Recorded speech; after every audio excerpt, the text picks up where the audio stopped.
শোনাচ্ছি। প্রথমেই করছি রবীন্দ্রনাথের সূক্ষ্ম বিচার। আরম্ভ করছি সূক্ষ্ম বিচার। মশাই ভালো আছেন? ভালো আছেন মানে কি? অর্থাৎ সুস্থ আছেন? স্বাস্থ্য কাকে বলে?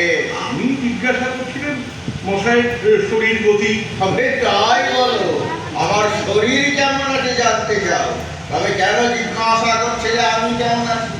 আমি কেমন আছি আর আমার শরীর কেমন আছে কি একই হলো?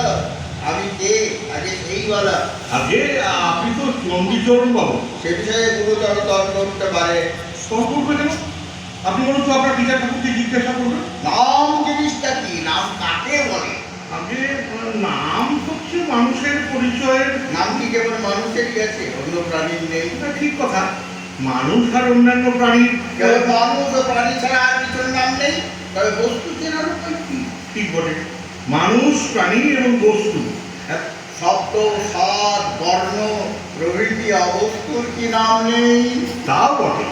মানুষ, প্রাণী, বস্তু এবং শব্দ, স্বাদ, বর্ণ প্রভৃতি অবস্থা এবং আবার এবং এবং আমাদের মনোবৃত্তি ও হৃদয় বৃত্তি এবং আমাদের মনোবৃত্তির ও হৃদয় বৃত্তির এবং অন্তর ও বাহিরের যাবতীয় পরিবর্তনের ও ভিন্ন ভিন্ন অবস্থা যাবতীয় পরিবর্তনের এবং ভিন্ন ভিন্ন অবস্থা এবং এবং না বলে এখানে একটা ইত্যাদি লাগানো যাক। আচ্ছা, বেশ বেশ বেশ। এখন সমস্তটা কি হলো বলতো? কথাটা পরিষ্কার হয়ে যায়। আগে পরিষ্কার হবে কিনা বলতে পারিনি, চেষ্টা করি। নাম হচ্ছে মানুষের এবং অবস্তু, না বস্তু এবং অবস্তু এবং বাহিরের ও অন্তরের যাবতীয় হৃদয় বৃত্তির, না না না মনোবৃত্তি, না না যাবতীয় ভিন্ন ভিন্ন ও কিংবা পরিবর্তন অবস্থা, ভিন্ন ভিন্ন যাবতীয়। মহা মুশকিল হলো, কিছু বুঝে উঠতে পারছি না। এক কথায় নাম হচ্ছে মানুষের এবং প্রাণীর এবং পুরোকে মানুষের, প্রাণীর এবং ইত্যাদির পরিচয়ের উপায়। এ সম্বন্ধে তর্ক আছে। পরিচয় কাকে বলে? আমি কাউকেই বলিনি, মশাই বলুন। ভিন্ন ভিন্ন পদার্থের প্রভেদ অবগত হয়ে তাদের স্বতন্ত্র করে জানা, এই বিদ্যা। এছাড়া আর তো কিছুই হতে পারে না।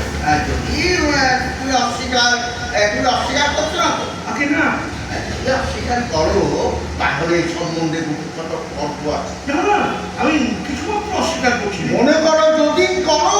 আগে না, মনেও করতে পারিনি। আর তুমি না করো যদি আর কেউ করে? কারো সাধ্য নেই যে করে এত বড় দুঃসাহসী কে আছে? আচ্ছা বেশ বেশ, এটা যেন স্বীকারই করলে। তারপর নামই যদি পরিচয়ের একমাত্র উপায় হবে, তবে কি আমার চেহারা পরিচয়ের উপায় নয়? আর আমার অন্যান্য লক্ষণগুলো? আজ সম্পূর্ণ বুঝেছি নাম কাকে বলে। এর ফলে তার নাম গন্ধ জানিনি। আপনি বলে দিন। ভাষার দ্বারা স্বতন্ত্র পদার্থের স্বাতন্ত্র নির্দিষ্ট করবার একটি কৃত্রিম উপায়কে বলে নামকরণ। যদি অস্বীকার করো? আমি অস্বীকার করিনি। কেবল তর্কের অনুরোধেও যদি অস্বীকার করো? তর্কের অনুরোধে কেন, বাবার অনুরোধও অস্বীকার করতে পারিনি। এর কোনো একটা অংশ যদি অস্বীকার করো? একটি অক্ষর অস্বীকার করতে পারিনি। এই মনে করো, কৃত্রিম কথাটা সম্বন্ধে নানা তর্ক উঠতে পারে। ঠিক তার উল্টো, ওই কথাতেই সকল তর্ক দূর হয়ে যায়। আচ্ছা তাই যদি হলো, মীমাংসা করা যাক। আমার নাম কি? মীমাংসা আপনি করুন। আমার খিদে পেয়েছে। নাও আমার সহস্র আছে। কোনটা তুই শুনতে চাও?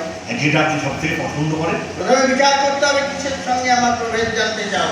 যদি পশুর সঙ্গে প্রভেদ নির্দেশ করতে চাও, আগে তা চাই না। তাহলে আমার নাম মানুষ।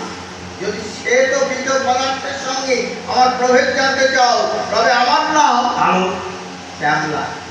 যদি ছেলের সঙ্গে প্রভেদ জানতে চাও, তবে আমার নাম বুড়ো। মধ্যবয়সী। তবে চণ্ডীচরণ কার নাম মশাই? একটি মানুষের মধ্যে, একটি উজ্জ্বল শ্যামবর্ণ মনুষ্য বিশেষের মধ্যে, একটি পূর্ণ পরিণত মনুষ্যের মধ্যে তার জন্মকাল হতে আজ পর্যন্ত যে সকল পরিবর্তন অহরহ সংঘটিত হচ্ছে এবং মৃত্যুকাল পর্যন্ত হবার সম্ভাবনা আছে, সেই পরিবর্তন ও পরিবর্তন সম্ভাবনার কেন্দ্রস্থলে যে একটি সজ্ঞানৈক্য বিরাজ করছে, তাকেই একদল লোক, অর্থাৎ সেই লোকেদের সজ্ঞানৈক্য চণ্ডীচরণ নামে নির্দেশ করে। সর্বনাশ, মশাই বেলা হলো, অত্যন্ত ক্ষুধানুভব হয়েছে। আরও প্রস্তুত। হ্যাঁ। এবার তবে রতন, আসল কথা তুমি কিছুই অন্তরায়নি, সবই আমার তার ভূমিকা করেছি মাত্র। তুমি জিজ্ঞাসা করছিলে আমি ভালো আছি কিনা। এখন প্রশ্ন এই, তুমি কি জানতে চাও? আমার অন্তর্গত প্রাণী কেমন আছে জানতে চাও, না মনুষ্য কেমন আছে জানতে চাও? বললে কি জানতে চেয়েছিলাম তা বলা ভারী শক্ত, কিন্তু আপনার সঙ্গে এতক্ষণ কথা কয়ে এখন অনুমান হচ্ছে আপনার সজ্ঞানৈক্য কেমন আছে এই যে জানাই অজ্ঞান আমার অভিপ্রায় ছিল। অত্যন্ত কঠিন প্রশ্ন জিজ্ঞাসা করেছিলেন। তাহলে মাফ করবেন, অপরাধ করেছি। এখন অনুতাপে আর পেটের জ্বালাই দগ্ধ হচ্ছি। আহারের ডুবে এরকম প্রশ্ন আর কখনো আপনাকে জিজ্ঞাসা করবো না। আমি ভালো আছি কিনা জিজ্ঞাসা করলে প্রথমে দেখা আবশ্যক ভালো মন্দ কাকে বলে, তারপর ঠিক করতে হবে আমার সম্বন্ধে ভালোই বা কি আর মন্দই বা কি, তারপরে দেখতে হবে বর্তমানে যা ভালো তা মশাই, আপনার পায়ে ধরছি, এখনকার মতো ছুটি দিন। বরং আপনি যেমন আছেন এই অত্যন্ত কঠিন প্রশ্নের উত্তর আপনি কবে দিতে পারবেন একটা দিন স্থির করে দিন। আমি যে নিতান্ত ব্যস্ত হয়েছি তা নয়, না হয় উত্তর কিন্তু দেরিই হবে, না হয় উত্তর নাই বা পাওয়া গেল, কিন্তু আজ আমার অপরাধ ক্ষমা করুন, ভবিষ্যতে আমি সতর্ক হব।